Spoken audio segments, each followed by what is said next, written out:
Bulletin में सबसे पहले बात करेंगे इसराइल के गजा पर फजाई और ज़मीनी हमले जारी हैं। शहीद फ़लस्तीनियों की तादाद 8,000 तक जा पहुंची है। इसराइली फ़ौज ने गजा के शहरियों को दोबारा जनूब में मुंतकिल होने की वार्निंग दे दी है। इसराइली फ़ौज के तर्जुमान का कहना है कि जनूब में गजा के शहरी पानी, खुराक, अद्वियात हासिल कर सकेंगे। आज से अमेरिका और मिस्र की गजा के लिए इंसानी इमदाद की कोशिशों को बढ़ाया जाएगा। कई बार पहले भी इमदाद के वादे किए जा चुके हैं। इसराइल ने हमले करके इमदादी सामान गजा जाने से रोका है। मकबूजा मगरबी किनारे में भी इसराइली पुरतशद्दुद कार्रवाइयाँ जारी हैं। मुख्तलिफ छापों के दौरान फायरिंग में 3 फ़लस्तीनी जाँ बहक हो गए हैं। मुत्तहिदा अरब अमीरात की दरख्वास्त पर सलामती काउंसिल का इजलास पीर यानी कल तलब कर लिया गया है। इजलास में गजा की सूरत हाल पर तबादला ख्याल किया जाएगा। सऊदी वजीर दिफा खालिद बिन सलमान कल वाशिंगटन का दौरा करेंगे। आला अमरीकी हुक्काम से मुलाकातें होंगी।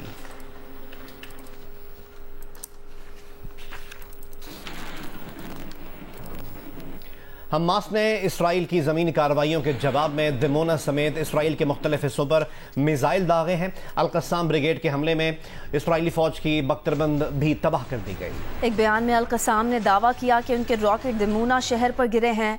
इसराइल के सहराए नकब में वाक़ दिमोना शहर हसास जौहरी तनसीबात की वजह से अहम है। हमास ने 6,000 फ़लस्तीनी कैदियों की रिहाई के बदले इसराइली कैदियों की रिहाई की डील पर आमादगी जाहिर की है।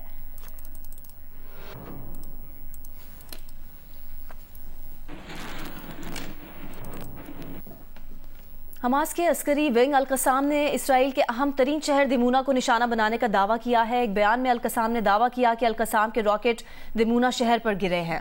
इसराइल के सहरा नकब में वाक़े दिमूना शहर हसास जौहरी तनसीबात की वजह से अहम है। मजीद हमें रिपोर्ट करेंगे तारिक अबुल हसन। रात बहुत अहम वाक़या हुआ है हमास इसराइल जंग के दौरान। हमास के अस्करी विंग अल-कस्साम ने इसराइली शहर दमूना को निशाना बनाने का दावा किया है। अल-कस्साम का कहना है कि उसके रॉकेट दमूना शहर के ऊपर गिरे हैं। दमूना शहर वो मुकाम है सराय नकब में जहां इसराइल की खुफिया जौहरी तनसीबात हैं। अल-कस्साम का अगर ये दावा दुरुस्त है तो ये इस जंग के दौरान एक बहुत बड़ा वाक़या होगा और हमास की तरफ से एक बहुत बड़ी अचीवमेंट होगी।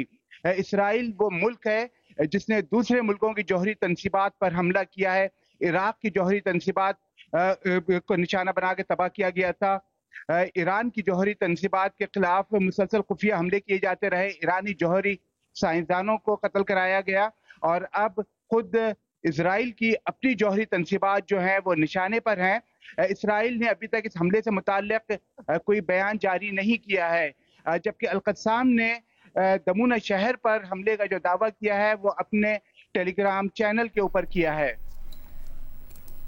ईरान के सदर इब्राहिम रईसी ने कहा है कि सेहूनी हुकूमत रेड लाइन पार कर चुकी है जो किसी को भी एक्शन लेने पर मजबूर कर सकती है। उन्होंने कहा कि वाशिंगटन हमें कुछ ना करने का कहता है लेकिन वो इसराइल की वसी हिमायत जारी रखे हुए हैं। ईरान के सदर ने मजीद कहा कि अमेरिका ने मज़ाहमती इत्तेहाद को पैगाम भेजे लेकिन इनका जवाब इन्हें वाज़ेह तौर पर मैदान जंग में मिला।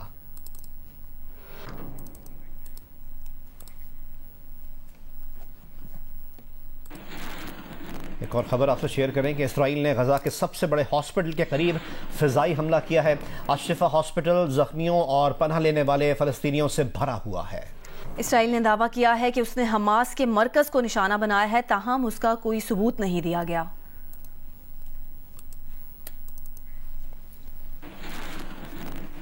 जमीयत उलमा इस्लाम फे के ज़ेर एहतमाम फ़लस्तीनी अवाम से इज़हार यकजहती के लिए आज तूफ़ान अल-अक्सा कॉन्फ्रेंस होगी। तफसीलात सलमान अशरफ से। कोयटा में फ़लस्तीनियों से इज़हार यकजहती के लिए जमीयत उलमा इस्लाम के ज़ेर एहतमाम तूफ़ान अक्सा कॉन्फ्रेंस का इनेकाद किया जा रहा है। जहाँ पे आप देख सकते हैं मेरी अक्वी सिम्त में कि यहाँ पर इंतजाम किए गए हैं।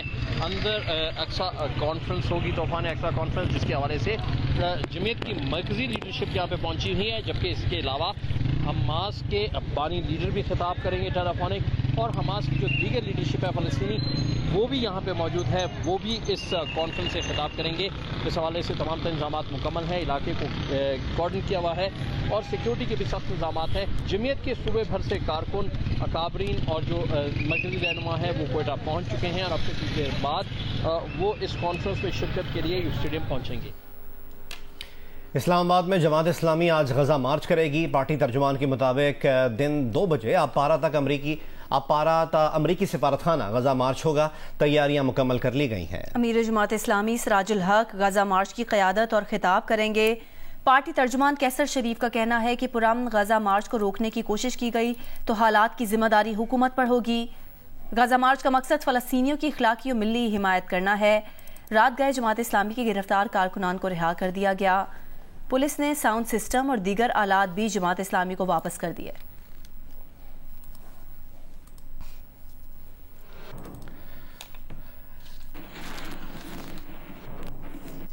MQM पाकिस्तान के तहत कराची के इलाके लियाकताबाद में आज जलसे का इनेकाद किया जा रहा है। जलसे की तैयारियां मुकम्मल कर ली गई हैं, जबकि जलसागाह में बुलंद इमारत पर फ़लस्तीन का परचम भी लगाया गया है। वहां की तैयारियों का अहवाल बताएंगे नुमाइंदा जियो न्यूज़ राहील सलमान। MQM पाकिस्तान के तहत आज लियाकताबाद में जलसा मुनक़िद किया जा रहा है। इस वक्त जलसेगाह में तैयारी अपने उरूज पर है। वर्कर्स का ये कहना है कि इस वक्त जो है वो स्टेज तैयार किया जा चुका है, सिटी स्क्रीन यहाँ पर लगा दी गई हैं, लाइटिंग का इंतजाम किया गया है, जबकि साउंड सिस्टम भी यहाँ पर लगा दिया गया है। आसपास की इमारतों पर पार्टी परचम लहरा दिए गए। इस वक्त अगर हम कहें कि इलाके में पार्टी परचमों की बहार है तो ये कहना कुछ गलत नहीं होगा। बड़ी तादाद में यहाँ पर कुर्सियां लगा दी गई हैं, खवातीन के लिए अलग इनक्लेव बनाया गया है। गुज़िश्ता शब भी MQM के कई रहनुमाओं ने यहाँ पर दौरा किया और उन्होंने मीडिया से गुफ्तगू में हुकूमत वक्त को तनकीद का निशाना बनाया और कई शिकवे शिकायतें भी की। MQM के तहत कराची में इससे पहले भी 2 जलसे मुनक़िद किए जा चुके हैं, जिसमें मलीर और औरंगी टाउन के इलाके शामिल है, जबकि आइंदा भी मुख्तलिफ इलाकों में जलसे करने का ऐलान किया गया है। जी अभी बात करेंगे कि खैबर पख्तूनख्वा की जेलों में कैद अफगान कैदियों को भी वतन वापस भेजने की तैयारियां की जा रही हैं। 1 नवंबर को अफगान कैदियों को पेशावर में कायम आर्जी खैमा बस्ती मुंतकिल किया जाएगा। तफसील हासिल करते हैं नुमाइंदा जियो न्यूज़ नादिया सुबुही से। नादिया, इस वक्त खैबर पख्तूनख्वा की जेलों में कितने अफगान कैदी हैं? जी बिल्कुल, वफाकी हुकूमत के गैर कानूनी मुकीम गैर मुल्कियों की 31 अक्टूबर तक भेजने की डेडलाइन के फैसले के मुताबिक खैबर पख्तूनख्वा की जेलों में इस वक्त 500 से ज्यादा जो ऐसे कैदी हैं जो अफगान बाशिंदे हैं। जराये के मुताबिक 60 कैदी ऐसे हैं, अफगान कैदी ऐसे हैं जिनके पास कोई दस्तावेज नहीं है और उन्हें 1 नवंबर को पहले ही रोज तोरखम के रास्ते भेज दिया जाएगा। सूबे की अगर हम बात करें, जेलों में जो कैदी हैं, अफगान कैदी हैं, उनके लिए सब जेल बनाने की तजवीज पर भी गौर किया जा रहा है और ऐसे लोग जब क्रैकडाउन शुरू किया जाएगा, इन्हें गिरफ्तार किया जाएगा दस्तावेज ना होने पर, तो उनको सब जेल में रखा जाएगा। ताहम महकमा दाखिला ने इसकी तस्दीक नहीं की। उनका ये कहना है कि क्रैकडाउन यकीनन 1 नवंबर के बाद किया जा रहा है। ताहम ऐसे लोगों को जो आर्जी खेमा बस्तियां हैं उसमें मुंतकिल किया जाएगा, जिसके बाद तो हम बॉर्डर से उनको वापस अपने मुल्क भेजा जाएगा। जी बहुत बहुत शुक्रिया नादिया में अपडेट करने के लिए। जमात इस्लामी के रहनुमा लियाकत बलोच इस वक्त इस्लामाबाद में मीडिया से गुफ्तगू कर रहे हैं।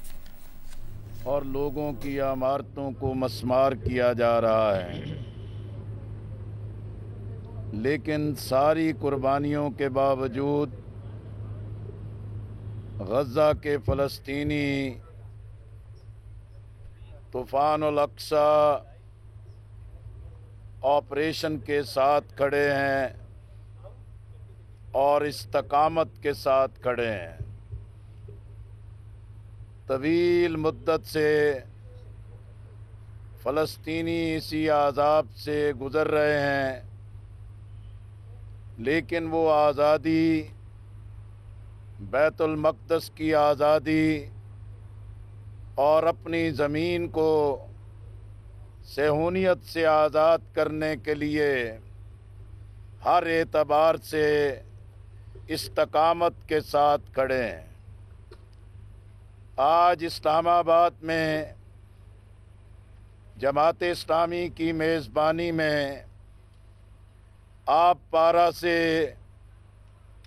सफारत खानों के बाहर एम्बेसी रोड पर फ़लस्तीनियों से यकजहती के इजहार के लिए एक तारीख साज मुजाहरा और एहतजाज किया जा रहा है। जमात इस्लामी के रहनुमा लियाकत बलोच इस वक्त मीडिया से बात कर रहे हैं। इस्लामाबाद में टमाटर की कीमत में हर गुजरते दिन के साथ इजाफा हो रहा है। गुज़िश्ता हफ्ते 115 रुपये फ़ी किलो मिलने वाला टमाटर अब 140 रुपये फ़ी किलो में फ़रोख्त हो रहा है। दीगर सब्जियां भी आम आदमी की क़ुव्वत ख़रीद से बाहर होती जा रही हैं। इस्लामाबाद से महंगाई की सूरत हाल हमें बताएंगी नुमाइंदा जियो न्यूज़ मरीम नवाज़। जी मैं इस वक्त मौजूद हूँ इस्लामाबाद के हफ्तावार बाजार में, जहाँ पर शहरी सस्ती अशिया की खरीदारी के लिए आते हैं, लेकिन आज यहाँ पर कुछ सस्ता हमें दिखाई नहीं दे रहा। पिछले हफ्ते जो टमाटर 114-115 रुपए फी किलो था, अब आज उस टमाटर की कीमत जो है वो 140 रुपए फी किलो हो गई है। इसके साथ ही जो दीगर सब्जियाँ जिनमें आलू और प्याज जो कि आम मसाला जात में इस्तेमाल होती हैं, उनकी कीमतों को भी जो है वो पड़ लग गए हैं। अब लहसुन की कीमत भी 340 रुपए फी किलो, जबकि जो अदरक है उसकी कीमत में कुछ कमी हुई है और अब वो 1500 से कम हो गए 740 रुपए फी किलो पर आ गई है। और लेकिन जो आम सब्जियां हैं उनकी कीमतों ने आवाम को बौखला दिया है और आवाम का यही मुतालबा है हुकूमत वक्त से पेट्रोल और दीगर अशिया की कीमतों में कमी और कंट्रोल करने के साथ साथ जो आम सब्जियां और फल हैं उनकी कीमतों में भी जो है वो कमी लाई जाए ताकि वो उसको अफोर्ड कर सकें। लाहौर फेस्टिवल 2023 में मैराथन रेस और साइकिलिंग के मुकाबले हुए, जिनमें लड़कों और लड़कियों ने बड़ी तादाद में शिरकत की। तफसीलात बता रही हैं लाहौर से नुमाइंदा जियो न्यूज़ उम्मे फरवा। जी लाहौर के नाम से लाहौर के अंदर मेला सज गया है और इस मेले के अंदर आज पहले दिन स्पोर्ट्स की एक्टिविटीज करवाई गई हैं और लिबर्टी के अंदर मैराथन और साइकिलिंग रेस हुई है और जिसके अंदर पंजाब यूनिवर्सिटी वापडा और इसके अलावा आर्मी के जो बच्चे थे जिनकी ट्रेनिंग हुई भी थी उन बच्चों ने हिस्सा लिया और इसके अलावा नॉन प्रोफेशनल भी बच्चे और बच्चियां थी जिन्होंने साइकिलिंग और मैराथन के अंदर पार्टिसिपेट किया। और अपना स्टैमिना मैंने देखा कि मैं आगे भी भाग सकती हूँ, अगर मैं कोशिश करती मेरी पोजीशन जरूर आती। मैंने मैराथन रेस में हिस्सा लिया था और मुझे बहुत खुशी हुई। ऐसे हुकूमत पंजाब को चाहिए कि ऐसे इवेंट बार बार करवाएं ताकि हम जो स्पोर्ट्स के बच्चे हैं, यहाँ पे जो जीतने वाले बच्चे और बच्चियां हैं उनमें 50,000 से लेकर 30,000 तक के कैश इनामात दिए गए। जी